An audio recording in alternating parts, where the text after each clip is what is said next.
Okay, I'm loving the internet right now. We're going to try this again.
I'm your host, Michael Koff, and welcome to another exciting adventure on Riding Through the Unknown. Today, I am very blessed to have a guest who not only was my very first guest of this show, but has made an appearance every season on this show. So, a man who needs no introduction, but just to say he is a giant among men, not just in actual appearance, but in stature as well. I give you the one, the only information extraordinaire, Brad Olsen. Hey, Michael. Thanks for the introduction. That's quite nice. Yeah, season 4. We have done every season, including your first show. That's quite an honor to be asked back each time. So thanks for having me on. Well, the honor is mine to have you on, and every time you are on my show, it's just an awakening of knowledge, and I just how you have all this information is just astonishing to me, and I am so grateful that you're sharing it with us and with the world. And so I do want to say right off the bat, thank you for what you do for humanity. My pleasure. Happy to be here. And with that being said, we were talking about what topics to cover, and I'm excited for this topic because I actually came up with a question I'm not sure you've ever been asked. Ooh. And the topic we're going to be talking about is black goo and the real reason for the Falkland Wars. And you can get into the black goo if you want, but the question I have for you is, if the cabal is seeking this black goo to use, how are they protecting themselves from being affected by it? Okay, great first question. And of course, my new book called Secrets of Antarctica, The Untold History of the Ice Continent, has a whole chapter on the black goo. And the reason why it's in the book on Antarctica is because between the Falkland Islands and Antarctica is a string of islands called the South Sandwich Islands. The southernmost is called Thule Island. And this is a Google Earth image, but you can see the little bit right there is blacked out. And that is where this base called Corbetta Uruguay Base was located. And it was being run by the Argentinians who were studying the black goo in a frozen state. Now you see, it has to be in a perpetually frozen environment like South Thule Island for it to be safe to work on. And so that's why they set up a base there. And a lot of us have heard about the Falkland Wars in 1982. And this is a map from Wikipedia. A lot of people don't realize that the attack force broke into two groups. One went to fight in the Falklands, the other went to these southern islands. And it's always been a mystery why they would do that, why they would break off, and what was. Some of these islands are uninhabited and have little to no resources or people living down there. So what was the big deal?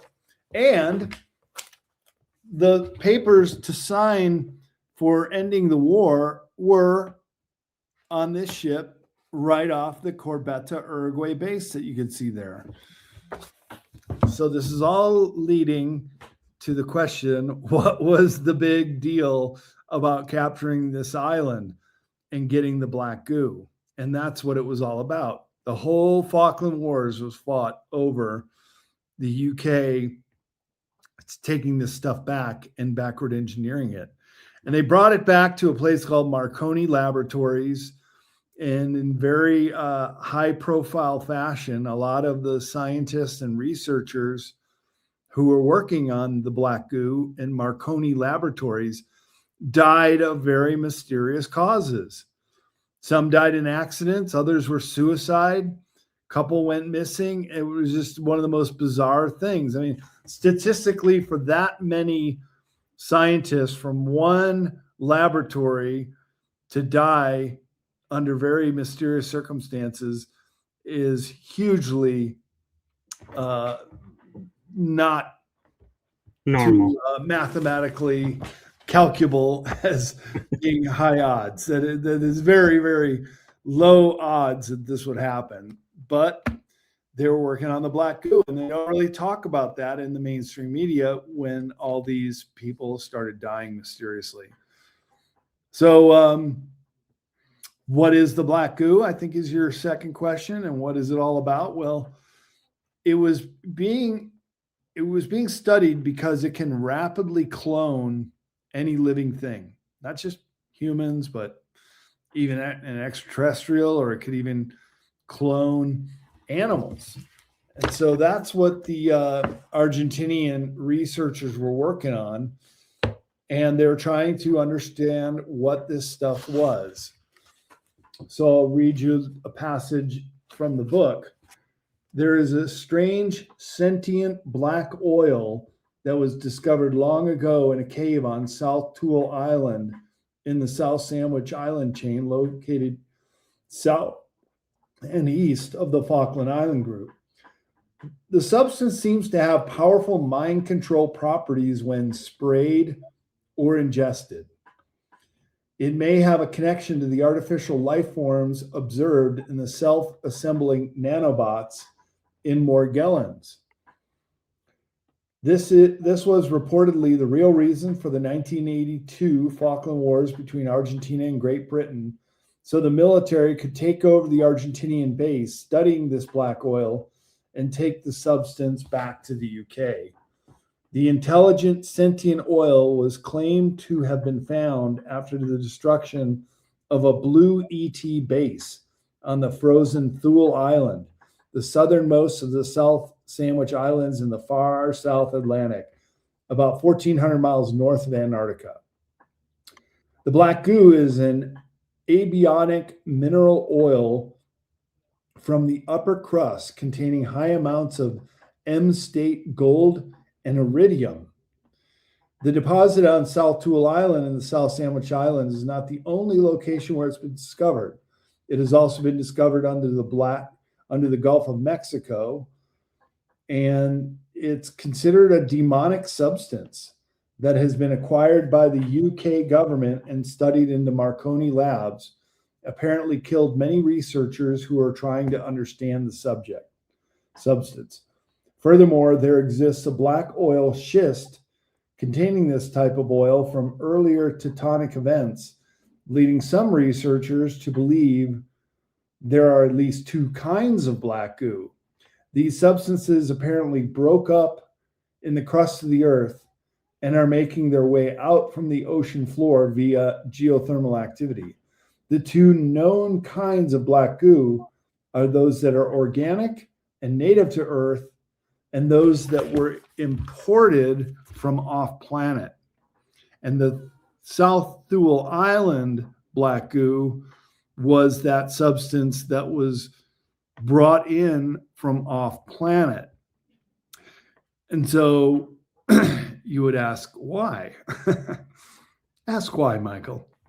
Well, yeah, if it is here, why would we bring in an extraterrestrial source of it unless there was a property of it that was absent in the natural sentient here on the earth? Great question. And the reason is it goes all the way back to what is known as the Toba eruption. Is that an event that you've heard of? You know what I'm talking about? Actually, I have to admit, this one's a new one on me. Okay, it's also called the Toba catastrophe. And this is what it looks like on the island of Sumatra. This is a giant volcanic crater that was one of the largest volcano eruptions known on this planet 71,000 years ago. Why is that important? Well, when this eruption occurred, it created a nuclear winter, is what it's called now. If, say, we were all to have a nuclear war exchange and all these plumes of radioactive dust were to be put up. The Toba catastrophe theory holds that the eruption caused a severe global volcanic winter of 6 to 10 years and contributed to a 1,000-year-long cooling episode, resulting in a genetic bottleneck of humans.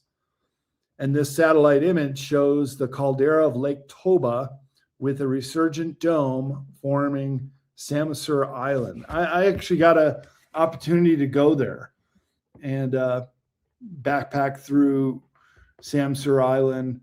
And it's also got a very unique distinction that on the island of Sumatra, you have this large island within the caldera of Lake Toba and Samosir Island here. And there's a little lake here on the island with a lake, and in that little lake is one other island. So it's what's called island cubed. Big island, Sumatra, smaller island, Samosir, surrounded by water, and then a tiny little lake with a little island in it. And I've only found one other location up in the Arctic area of Canada that has 3 islands. So back to the black goo. The reason why the Toba eruption was so important in this narrative of the black goo is because there was a researcher who wrote a series of articles in Nexus magazine about why this benevolent ET group brought it down here. You think, well, why would they bring something like that here? Well, this is from Coevolution in Interplanetary Adventure by Alec Newald. And in this series, he describes the benevolent ET motives as the Argentinian government was tasked in the mid-1970s to secure the entrance to the underground ET base when they set up the Corbeta Uruguay station in 1976. Control of the black goo may have been what the Falkland Wars was all about.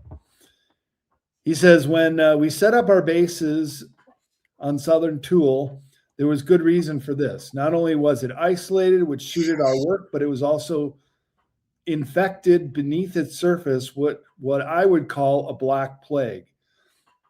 It is like a concentration of negative energy. We wanted to see if we could nullify this plague before it made its way to the surface by accident or design.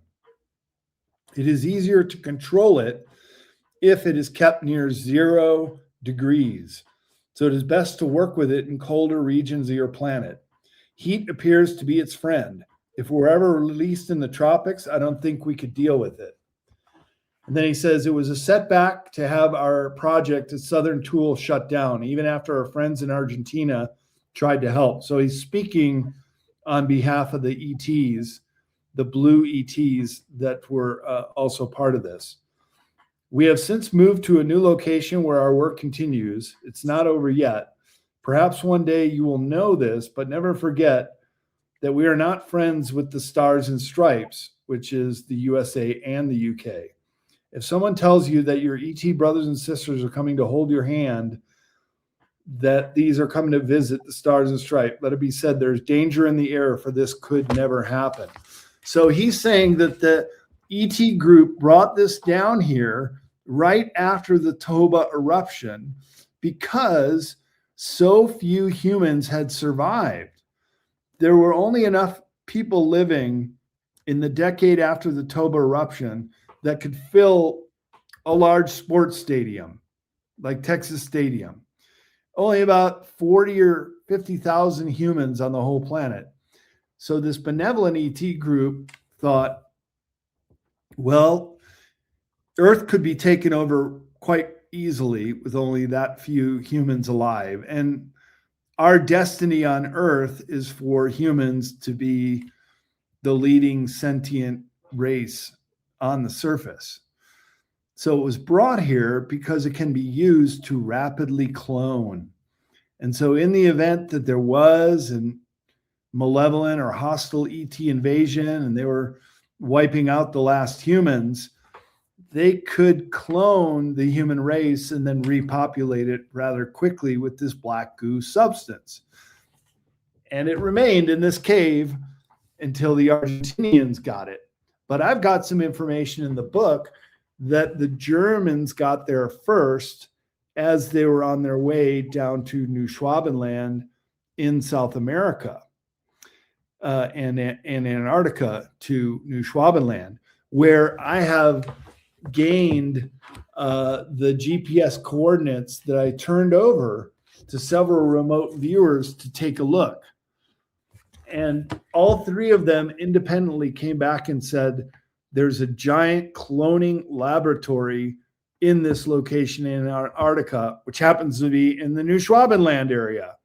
So that's how it all relates to Antarctica, relates to cloning, what the black goo is for, and also why the British wanted it so bad that they would forge a war under false pretenses against Argentina and the Falkland Islands just to gain this black goo.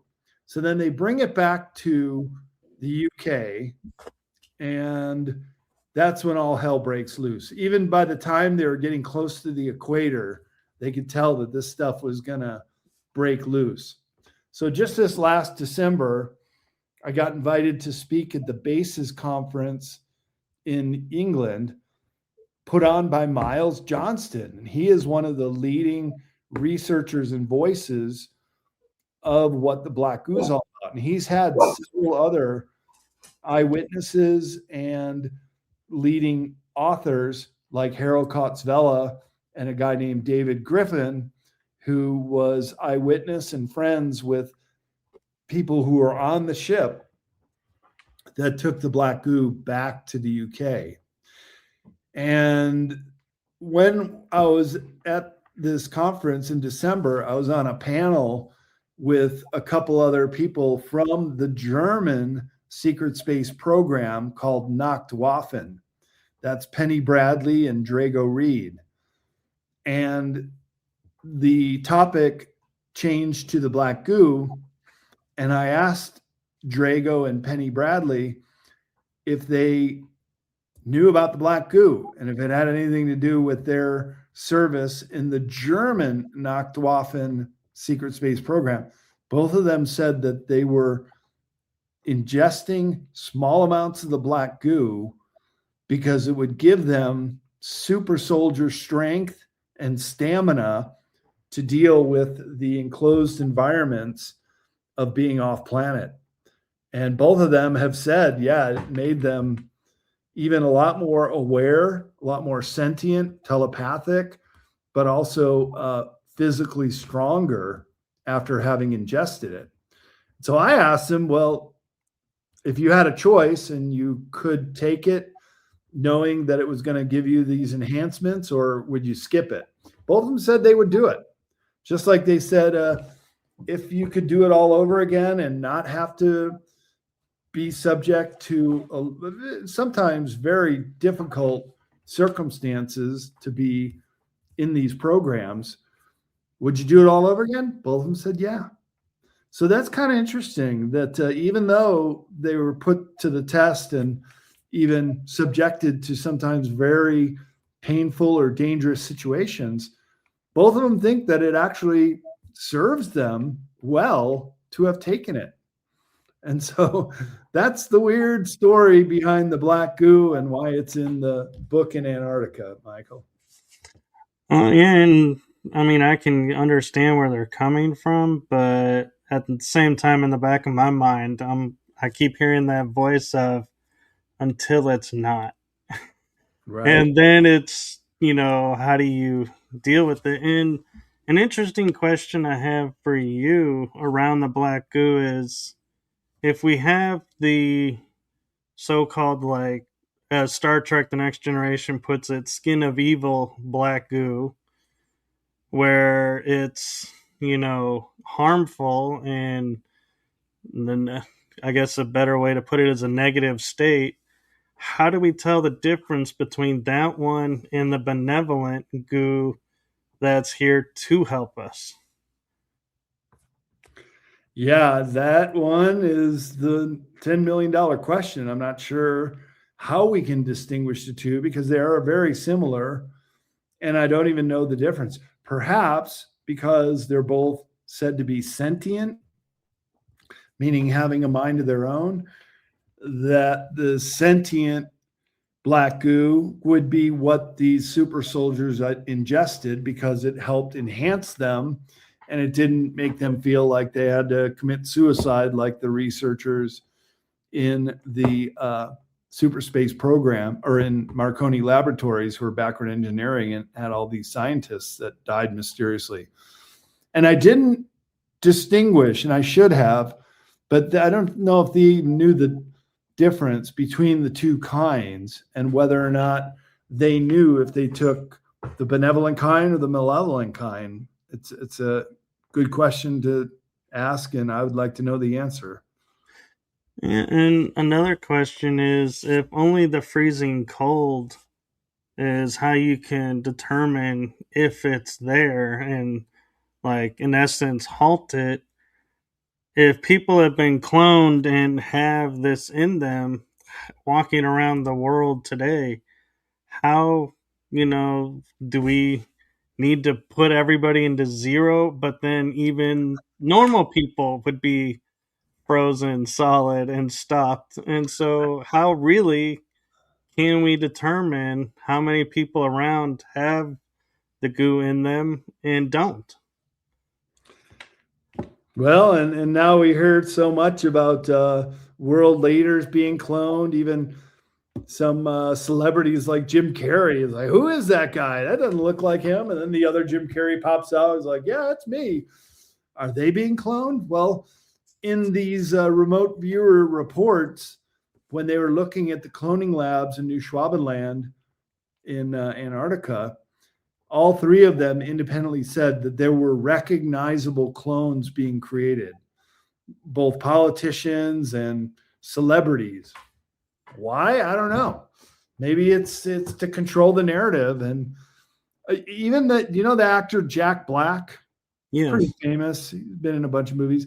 He even said one time that he was offered a role that he didn't want to take.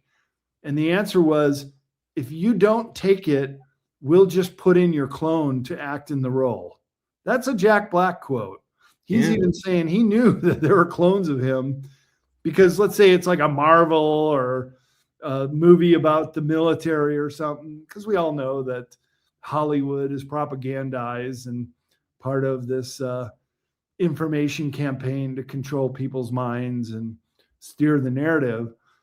And they would put in a reproduction of that actor if they showed signs of not wanting to do it. So you can see why they would want to get celebrities cloned so that they can continue to put them in movies or roles that those people didn't want to do.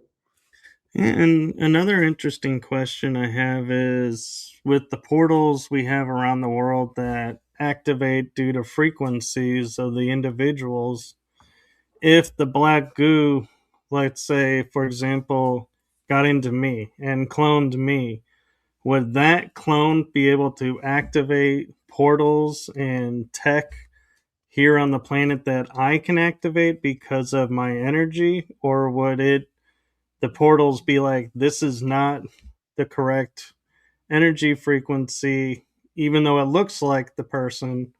Would it be able to distinguish the two? Yeah, another good question, Michael. I'm not sure I know the answer to that, but I would suspect that it would be hard to know the difference. Well, some of these clones of politicians, they say Hillary Clinton had clones and that she died right after that 9/11. Remember where she was stumbling into a van and they drove her away? Right. Supposedly she died that day because a woman comes out of Chelsea Clinton's condo in New York City where she was taken, which, by the way, had a medical facility in it. And a woman comes out and it's clearly not Hillary Clinton. Kind of looks like her, but clearly not her. Was that a clone? Did that take center stage? Would that go to all the debates? And would they have put her in? Same thing with Joe Biden. They say Joe Biden died before the election in 2020. And the whole time it was his clone. But one thing about cloning is they need to be created in a laboratory or a test tube when the host is still alive. And if the host dies prematurely, like in the case of Hillary Clinton or Joe Biden, that the clone starts to glitch out, that it makes these blunders and mistakes. And you could really see that with Joe Biden. Yeah. And so they would have a problem with these clones just glitching out and making these really obvious mistakes. And they don't really live much longer either. A couple of years, but the glitching gets so bad that the systems basically fail.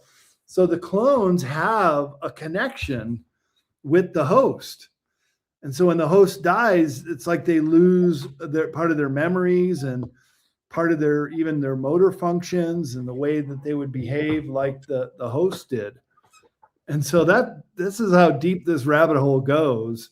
And the fact that these remote viewers discovered this cloning laboratory in the same GPS coordinates that I gave all three of them, to me, it just shows that something really weird is going on down there. Definitely. And I can't help also wondering with the soldiers that were in, with fighting on the Falkland Islands and the other location, both of them, if they came exposed to the goo, would we even know it? And are they walking around unknowingly spreading this goo? And, or did they, encounter, beings that they were like, hey, we can't, every time we seem to knock this person down, they're getting back up somehow. Is that an effect of the goo, or did they even fight the goo? That's an interesting question of were there reports of strange anomalies with bodies.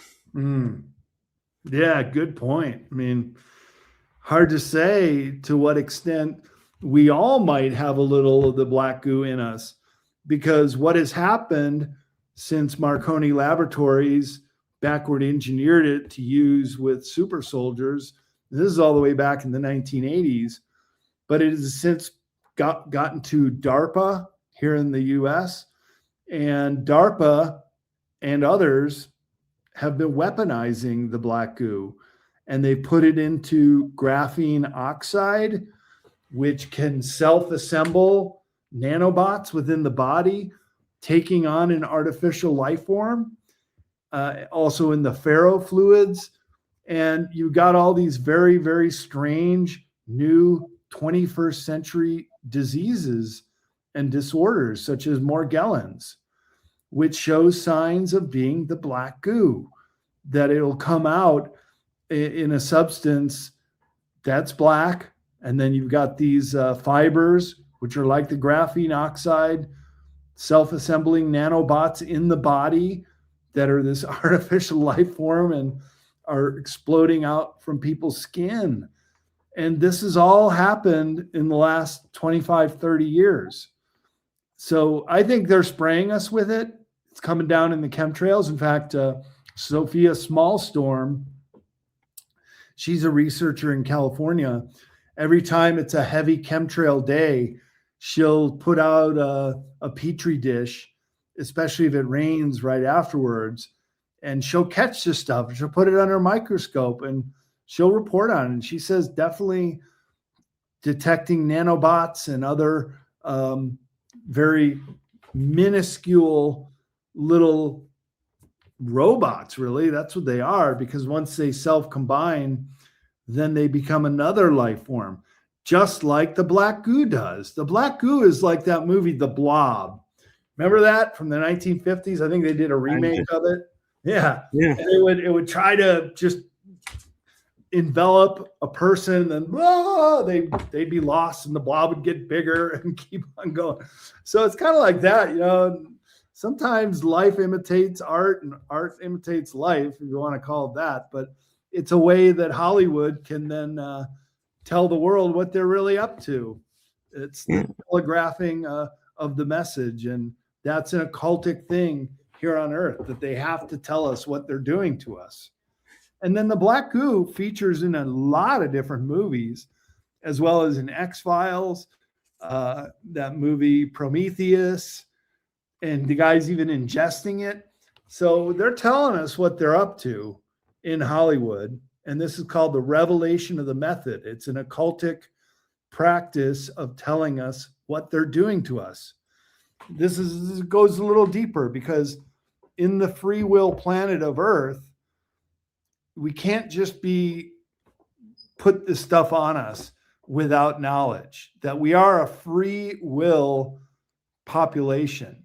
And so we have to be informed, kind of like a law of the universe on a free will planet such as ours. And the way they'll do that, the way they'll inform us, is in Hollywood movies or music or television, even press releases from the government or academia that will announce what they're doing, but in a veiled kind of way. And that's the revelation of the method.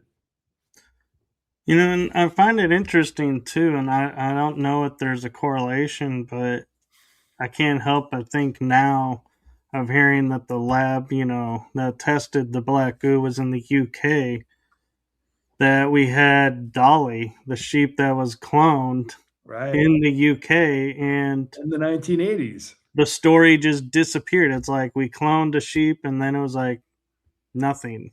And so I'm wondering, was she cloned using the goo and an adverse effect happened that they didn't want to disclose? And so they were like, okay, quell the story. Story's over.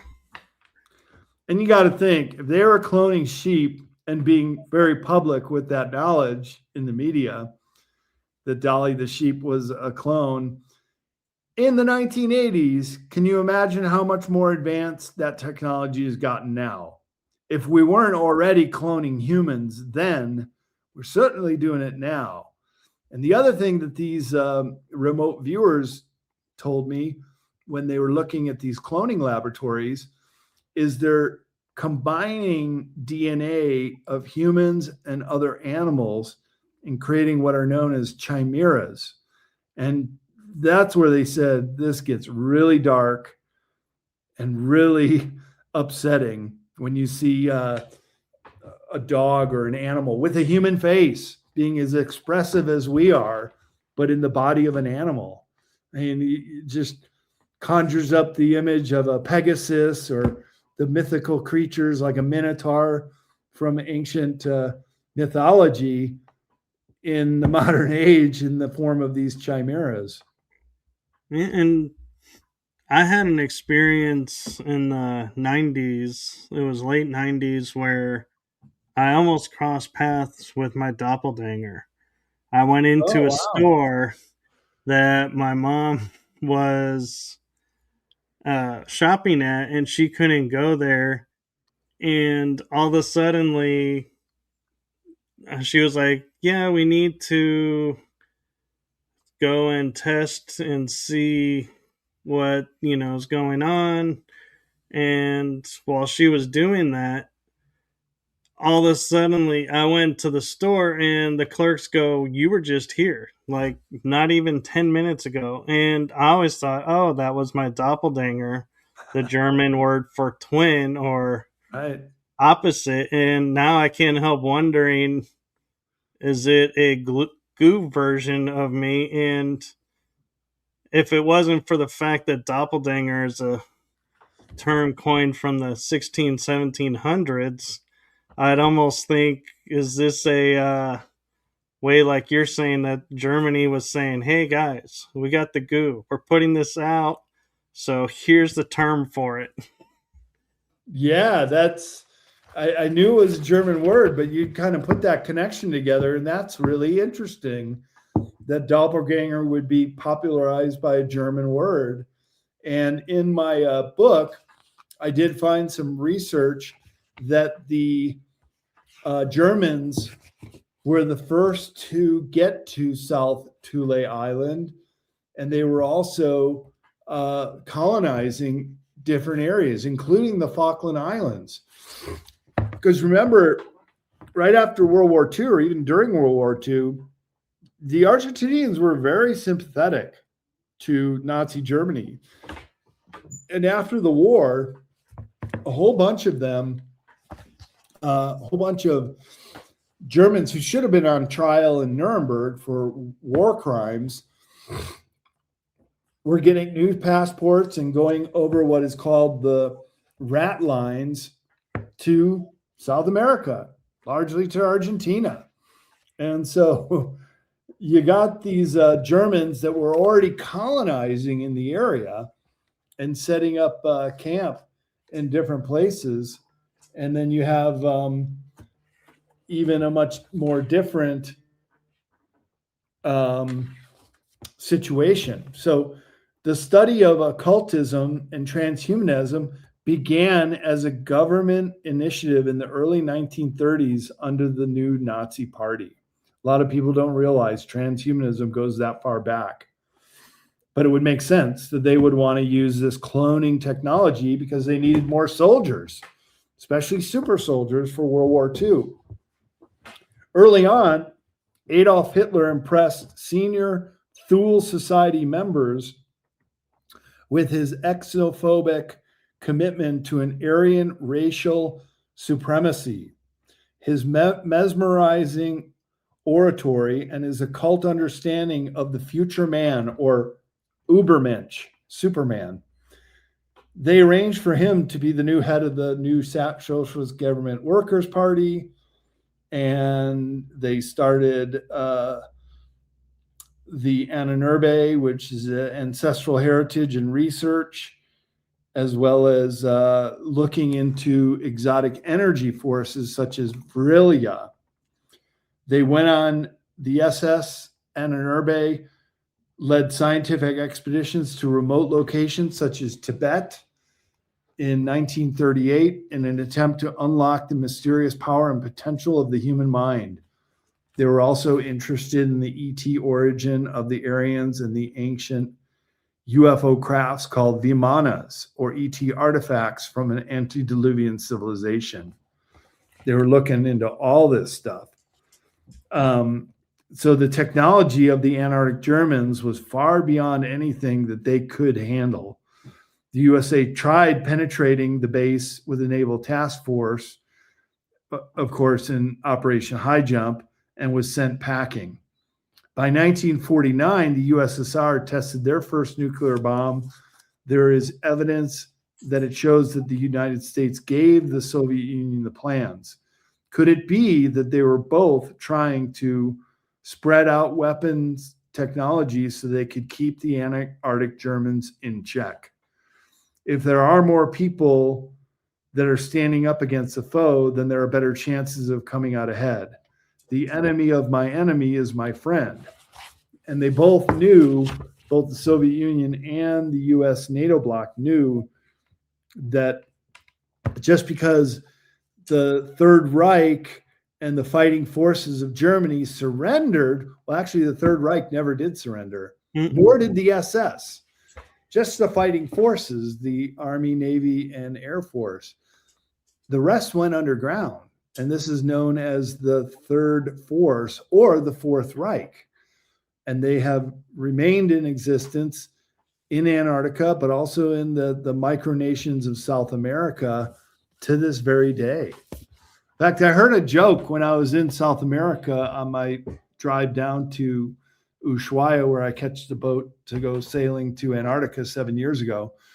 And the people of Southern South America, particularly Chile and Argentina, they're kind of having an existential crisis about themselves because they've virtually wiped out all the Native American inhabitants, unlike Peru and Bolivia, where there's still a very large indigenous population. But only 1% of indigenous people remain in the population of Chile and Argentina.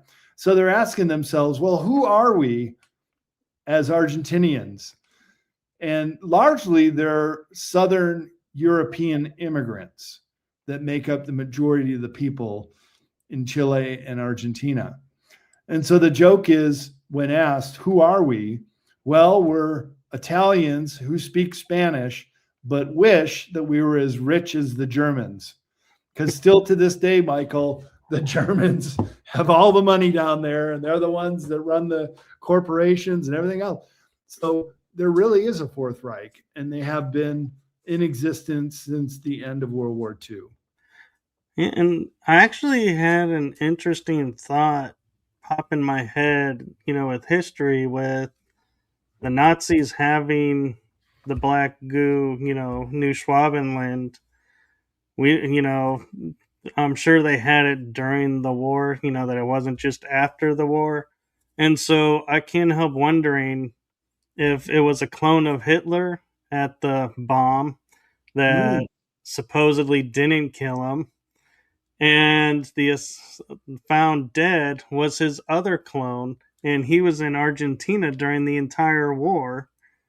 And we only knocked off clones, and that's why everybody is like, well, it's not 100% identifiable, but it is close. And so maybe I wonder if that's, an effect, that those were goo Hitlers and not the Hitler.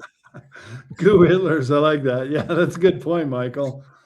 Hard to say, but they were working with the black goo. And so in my research, I found out that even at the very end of World War II, so in the late or mid 1940s, but even slightly after that, when still there were a lot of Germans who were able to leave war-torn Europe, they were heading down to not only South America, some were going to Antarctica, but then others were going to these islands, including the Falklands. And they even set up a submarine base in the Falkland Islands. So another reason for the Falkland Wars is they still needed to dislodge that fifth column, as it were, that was still embedded into Argentina, including in the Falklands. So the British took over the Falklands, and that was basically the last you heard of those colonists. But by then, by 1982, I'd say we're already talking about second generation. Now we're talking about third generation Antarctica Germans. And this is starting to come out in the fore, largely through Stuart Swerdlow. He was one of the surviving Montauk boys. Well, he's been going on the interview circuit lately and talking about how he knows someone who's an Antarctica German, was born down there, is multi-generations. And he says that they really want to come out. They want to tell the world. They want to join into this community, but they don't know how the rest of the world is going to respond when they hear that they're the Fourth Reich. And that's the words he used. They even call themselves the Fourth Reich. And they don't like the word Nazi anymore. They prefer to go by Antarctica Germans. And they're still there, same location. When I was looking at maps before my trip, I was looking at Cold War era maps. And I was surprised to see in the area of New Schwabenland, which on globes or on other maps was called Queen Maud Land. It's the area of Antarctica directly below South Africa, which South Africa was also sympathetic to the Germans. And they would use South Africa as a final supply depot before the ships and submarines would head to New Schwabenland. But I'm looking at these maps from the Cold War era, and I was amazed to see the West German flag on bases in New Schwabenland after the war. They never left, not even on the surface. Now it's unified Germany flag, and they're still there.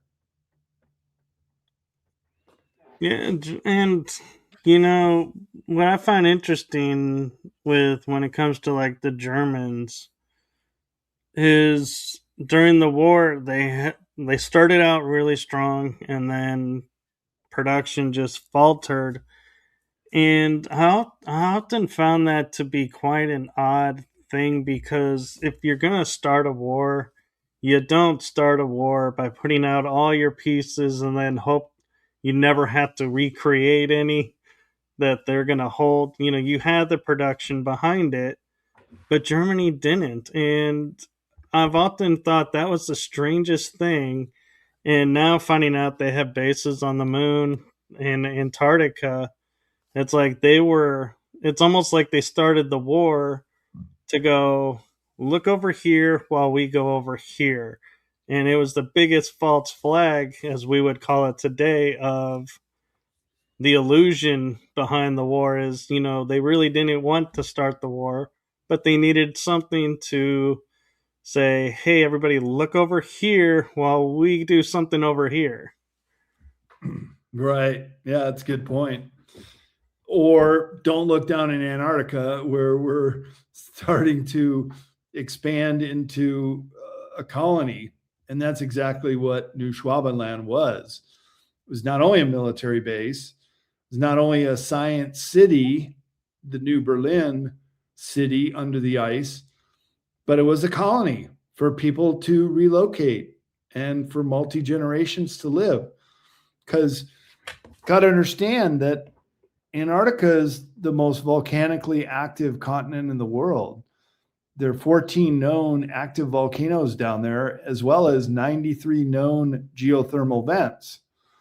And while I could tell you, because I went down there, that there's no trees, there's nothing green, it would be very, very difficult to grow anything on the surface. But underneath, you've got an energy source. So you could grow hydroponically. You've got flowing water down there, so you can water the plants. As long as you can create artificial light, we know that you can do that with grow rooms with special bulbs, that you could grow your own food and you could live down there and nobody would know you're there because you can't see them with radar or drones or any other way. So what a perfect place to hide out. And I think that's exactly what they did for the last 80 years.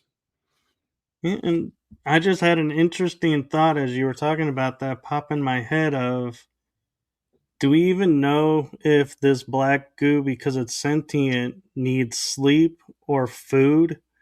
Because if it doesn't need food, then if you're around somebody who never eats, your chances are you're by somebody who's a black goo clone. But it seems like a silly question, but in my mind, it's like, this is a sentient being that, has its own existence. How much is it modifying to exist here? Yeah. Yeah, good point. And so when it's frozen, it's inert. Can't really do anything. So maybe when it is in a frozen state, it's not hungry or needs to ingest anything. But when it gets warmed up, then it wants to join. And so one of the eyewitnesses on the British ships that were taking it back to the UK would say that if you put your finger over a tank of it, it would just start rising up, like it saw you and knew that it could try to get into you any which way. If you just touch it, maybe then you touch your skin and it gets in, or maybe even right through your finger. So it wants to live, it wants to feed, and presumably that food source is us. And with Hollywood, they're now putting out like the Transformer movies where vehicles become robots. I can't help wondering, if this black goo is like an oil, if somebody was to accidentally put it in a car, what would happen to that car? Because it now has a sentient consciousness in it. So would it become like they're saying, a robot that can change and drive itself and, do whatever? Or, would it just sit there and be like, what am I doing with this? There's nothing here I can eat. So I'm stuck here until somebody opens it up and tries to drain the oil, and then I can go to them. Yeah, isn't it interesting that we're always burning oil and burning gas and petroleum products? Isn't that a way to kill it if you burn it off? And I don't know to Oh, what yeah. degree it's flammable or not. That would be another question I'd like to ask someone else. Is it And I can't help too thinking, if we turn it into a fuel source, would how renewable and how free energy wise is that fuel source, but at what cost? good point? Yeah, exactly. And then does it burn like regular oil? And if it does that kill the black goo? What happens when it gets into our body? Does that make us flammable? Is that what spontaneous combustion's been all about this whole time? I don't know. Good questions, Michael. And do you think ever that we're going to find out, like, they show the pictures of the moon bases and everybody's walking around like no uniforms, and we figure, well, they're in a contained, building, apparently pressurized, we think of it that way, but could they be black goo? And because the black goo came from outer space, extraterrestrial wise, doesn't need oxygen like we do, or can they function in space without air? And that's who's operating on the moon. Ah, I like your way of thinking. And that could be why these super soldiers that were on the panel with me in December in the UK, why they said they were required to ingest it, is that it would give them that extra stamina or that ability to withstand pressurized and really tightly fitting compartmentalized quarters. And perhaps that's how it's been weaponized as well, by using it in these secret space programs.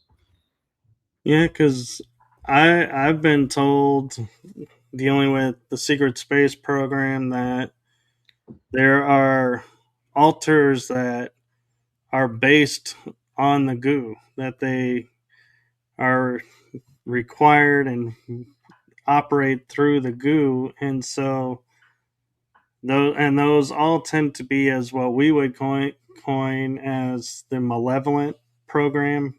Hmm. And so I can't help wondering, as much as we, say is natural here, is it really natural, or did it come here millions of years ago, like around the age of the dinosaurs time, and it's just been lying in wait, and we think it's sentient to Earth because it's been here, but it's really not from here? Yeah, well, and that's what this article, Coevolution by Alex Newald in Nexus Magazine, explored, that it was brought here by a benevolent race. They did not want it to get out or break loose, but just to be used in the event that Earth needed to be populated in a hurry. That if we were going to be attacked by another ET race who would try to take over, that they could still populate us with humans very quickly. And then and it turns out that's what it is really good for too. You can still use it to rapidly clone. And I wonder if there's a frequency involved because we have Project Blue Beam, which blue has a frequency, and black goo, so the black would have a frequency. If there's because I'm starting to notice there's like colors always being associated with things now. If that's a frequency thing and not just someone being lazy and going, well, this is goo and it looks black, so let's just call it black goo. So is there a reason behind the color frequencies with it? One of the whistleblowers, according to Miles Johnston, said it had a slightly brown tint to it. That it was largely black, but it was a little bit brown, unlike petroleum oil that gets pumped out of the ground.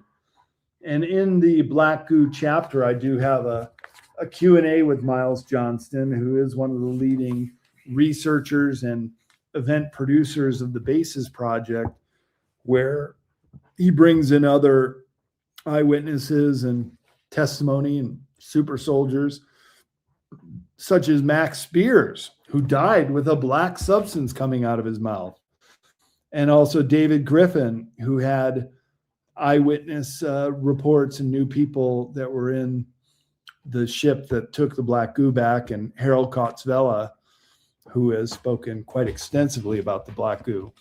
So it was great to have the support of Miles Johnston in this book to give me a better understanding of what the black goo is all about, how it's been used and backward engineered. And they're trying to, now I think it's being weaponized and being sprayed on the rest of us in the form of chemtrails, because you get other researchers that are finding it in these water samples after a heavy spray day and it rains, and they find these little nanobots in a petri dish. It's like, go figure. Now they're using it against us. Well, and I would hope they would have an antibody, like we would call to the virus. Yeah. Whenever they create these viruses, they always create an antibody to Right. it. So if they're unleashing this goo, I would hope they have an anti-goo as well. So, they're not just releasing something and crossing their fingers and going, I hope it doesn't come back to bite us. Right. It's like they have an antidote. Yeah. Yeah, I bet they do. But as of right now, there is no cure for Morgellons.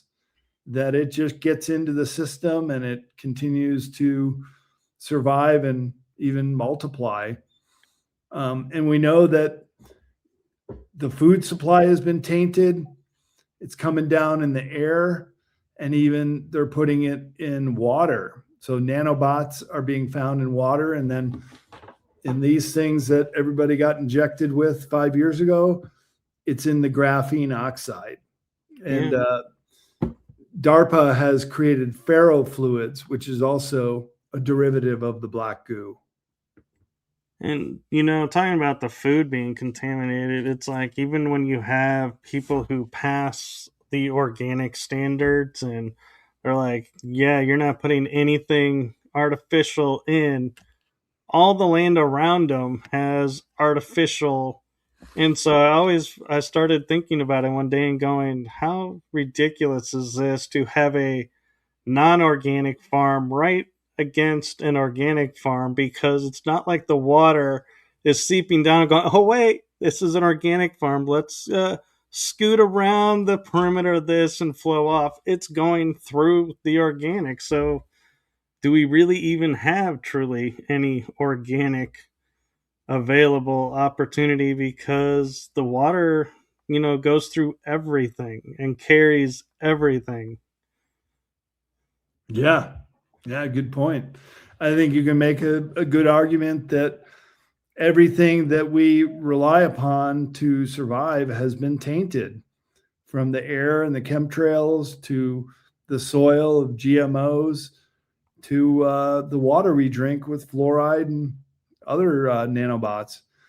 People have done. Mike Adams from the Health Ranger, he opened up a chicken McNugget and put it under a microscope, and he saw these fibers in there. So it's definitely being tainted in the food, and Yeah. other different food sources. They're finding all kind of parasitic and fibrous material that's being given to us, and we're taking it regularly. Once again, it's like the revelation of the method. You know, you're not eating healthy food when you go to a fast food restaurant. So, hey, why not load it up with Morgellons and nanobots and other pathogens? And Yeah. that's part of the depopulation agenda. And I always find it funny when I watch commercials for the fast food places like McDonald's back in the late 90s, early 2000s was, hey, we're now making chicken nuggets with real chicken. And I'm like, everybody was applauding that. And I was like, what? Why are you applauding this and not asking what were we eating? Because you told us it was chicken. Now you're saying it is chicken, and so what? And or like the fries where they say now real potato fries. It's like, what was it before? Yeah. It's like nobody seems to care what it was before. They're all celebrating. Oh, good, now it's this, and it's like, how, why is it the brain of some people is like, great, we now can get real chicken nuggets. I've been eating them for years, but now it's real chicken, so I'm happy. Versus other people who are like, wait a second, what the hell have you been feeding me then, telling me it's chicken when it's not chicken? Now, supposedly, Kentucky Fried Chicken changed their name to KFC because their chickens are so genetically modified, they can't even be considered to be chickens anymore. So they had to change their name. Great. Well, not only that, but their latest commercial scheme, the prior one, if you remember, went super dark, where they took a man and dipped him into a lake of gravy and he came out like a chicken leg or something. And I was like, that is not cool. And I was like, so glad I had stopped eating KFC before I seen that commercial. And I have a KFC up this road, and I'm like, every time I go, I kind of miss the KFC. I'll flash that picture of that commercial. And I'm like, and I'm just gonna keep living with the memory of it long ago. I will not go in, because it's like, you made me just realize you're serving me human food. No. It's not food anymore. Or maybe we can just respell it PHOOD. Yeah. Or call it Soylent Green again. Yeah, right. Exactly. That's funny. So I'm also a little bit curious your thoughts on how and why is the black goo becoming so prevalent now that a lot of people are now starting to look into it and research it, when like you're saying, it's been around since the 40s and probably before that. So what going on today do you feel is why such a surgence of everybody wants to know now about the goo? Well, it's kind of percolating up to the surface. I think it's been used in so many different movies and TV shows that now it's getting out into the wider population, and people are just asking questions. What is this stuff for real? Because they've seen it so much in X Files and different movies and so forth. They're wondering, is this stuff actually real? And I think sadly the answer is yes. Well, and on that note too, is as we're talking about, a lot of people are talking about ascension right now, and we're in 4D, moving to 5D, and everything.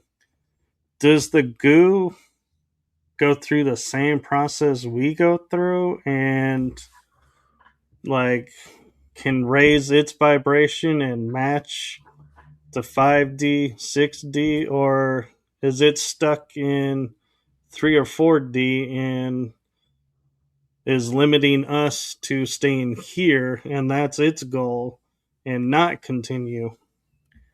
Yeah. Yeah, good question. And I can't pretend I know the answer, but I would wager to bet that it's probably a low vibration life form. If it's like the blob and it just wants to consume and eat and it's no regard for its victims, that it's probably a low vibration 3D, maybe 4D at the most, but I doubt it.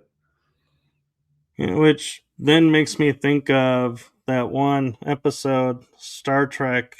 Just I'm using that as a reference with the Next Generation, where they had the entity feeding off of the ship because of it needed the nutrients, and they got it to detach by quote unquote souring the milk. And so I wonder if there's a point where, if we go to 5, 6, 7D, like you're saying, if this is low vibration, at what point do we become sour milk to it? And it's like, I can't feed on you anymore. I'm not even going to try. Yeah, no kidding. Uh, Again, good question. I don't think I can really say precisely how or why it has a consciousness, even. But everything I've read about it and heard from other speakers is that it has a form of sentience, that it is alive and it is actually conscious of its behavior, and it's programmable. It's a programmable life form, and that's how it can be used in these rapid cloning operations. I don't know if you saw Star Trek Discovery and Starfleet Academy that they just came out with. But one of the big things, and you talking about it being programmable, made me think about this. Is one of the big things is all the ships and all their equipment is created by programmable matter. That Hmm. they have this pad and they go, hey, I need a phaser, and all of a sudden a phaser will just manifest in front of them being operational. Or we need the warp nacelles to be free floating but attached to the ship, and so there's like an energy that holds it together, and it can change shape at will. And when you were saying that, it's like my mind automatically went to, is that what they were trying to show us in Star Trek, is using the goo to make these everything to where we just ask it to be something and it programs itself to it? Yeah, it could be that too. What I meant by programmable is that, let's say we're like this, the blue ETs that were here in support of the human race, and they needed to clone a whole bunch of different humans that could be let loose on the surface and reproduce and continue the human race, that they could program the black goo to copy our human genome. And that's what could be programmed, as far as thinking about a computer programmer is putting in code and how they want their software to operate in the same way, putting their code into a clone and how it's going to operate. Yeah, that's true. And it also could explain, I almost wonder with Aldous Huxley, I believe, was the author of Brave New World, where they were creating perfect humans, if that was a nod to the future with the goo, is we can create individuals that are going to be accountants or going to be engineers, and they're going to be perfectly suited to that. But then, you know, the odd question that comes up is, because a lot of people talk about like the Zetas are humans who underwent a change and now they can't reproduce, so they're coming back to try and fix that mistake. Was the mistake ingesting and getting involved with the black goo, and the black goo doesn't reproduce, and so it destroys that part of humanity? Yeah. Or destroys the host, which further suggests that it's a low vibration substance, that it will just take over the host, maybe spit out a few clones, but then the host dies. So Yeah. very parasitic in that sense. And another way to look at it too is, I'm sure you're familiar with the Stargate series, where the Gould is viewed as a parasite, like a snake that enters the body and keeps it healthy for a certain amount of time and then gets a new host after. Could what we're calling the snake be the goo? And the goo takes over and keeps you fit, rules like a god, and then when the body no longer is useful to it, just sheds it and gets a new one. Or like Jesus said, be as wise as a serpent and as gentle as a lamb, but wise as a serpent. So that might be the sentience of serpents. Of course, are mythical creatures, but in a way, so is the black goo. But they're both supposed to be wise and sentient. So could be a parallel there. The snakes, as you just mentioned. Yeah. Well, thank you for coming on and sharing all of this with us. And I want to give you time to promote anything you have coming up or any books that you have coming out. Oh yeah, thank you, Michael. Well, this is my 11th book. Just came out at the beginning of this year. My 12th book is called Underwater Archaeology, which I'm working on. It'll probably be a 2028 release. But the premise is that there was a high-tech civilization on this earth, because how can you create megalithic or other structures that are now submerged under the ocean unless the ocean levels were much lower than they were today when these constructions were built? So that'll be a cool book. And of course, I'll come back on with you and we'll talk about that. But right now, I'm doing a whole lot of interviews. This is already my second of the day. And I got a whole bunch of conferences coming up, including 2 this month, which is I'm going to the Bay Area, California, for the New Life Expo in San Rafael. That'll be the weekend after next. And then right after that is the New York Awakening Conference on Long Island. That's at the end of April. Then I come back for that. I go down to Sedona for Rise of the Guardians Conference. Then I fly out to Germany, where I'm given this presentation on the secrets of Antarctica about German craft in Antarctica, as well as the submarines. And I'm also going to be at Contact in the Desert at the end of May. I just saw they released their panels. I'm on a panel called Taboo Archaeology, which will be one day at Contact in the Desert. And then in June, I'm flying out to Bosnia for the Bosnian Pyramid Conference with Billy Carson and Dr. Sam. And then we're going to tour around and check out some megaliths and some spherical objects in Bosnia. That's going to be a great trip.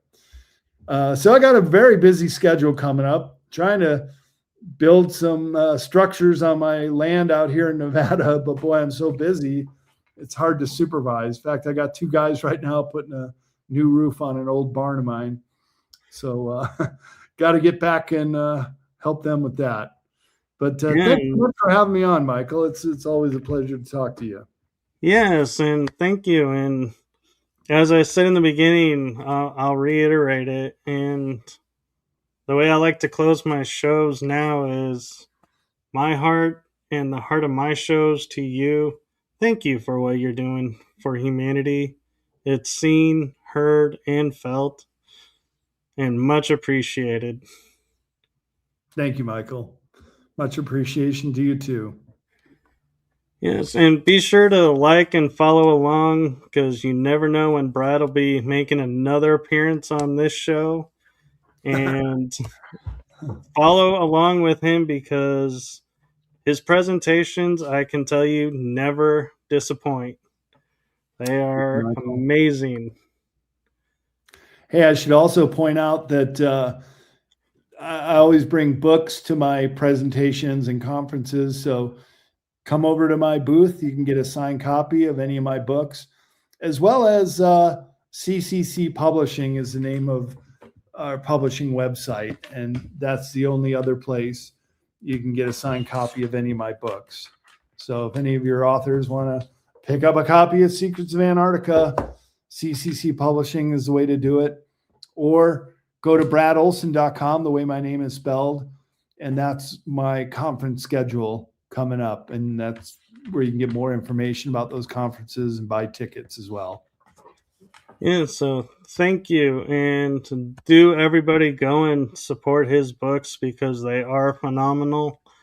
They have so much information and pictures to go with it. And I will say, Brad, as a writing style that I find yours is similar is you write in such a way that you read and you understand everything and it's not overwhelming and it's not super technical or like you feel like you're being dumbed down because you don't understand what you're talking about, that you write so relatable, and I think that's a gift, so thank you for that. My pleasure. Thank you for making note of that. Yes, and so we are almost out of time, and so I'm going to let you go so you can go take care of your structures. And I cannot imagine how you get writing done with all your appearances as well. And so you must be one of those that needs very little sleep. Oh no, I get tired. I might even take a nap today somehow, but yep, got to get it done. So that's what I do. Yes. Well, thank you for coming on and thank you for being a wonderful guest. And it's, as you said, it's always a pleasure having you on. And I even now, when I go on episodes where I do interviews, if it's the first, I will coin and say, as my friend who was the first guest on mine, I'm the first. You know, I remember that. Never I forget your appreciate that. first time. That's true. Absolutely. So have a wonderful week, Brad, and blessings to you. Thank you, Michael. You too. All right. Good afternoon, everyone. Over and out.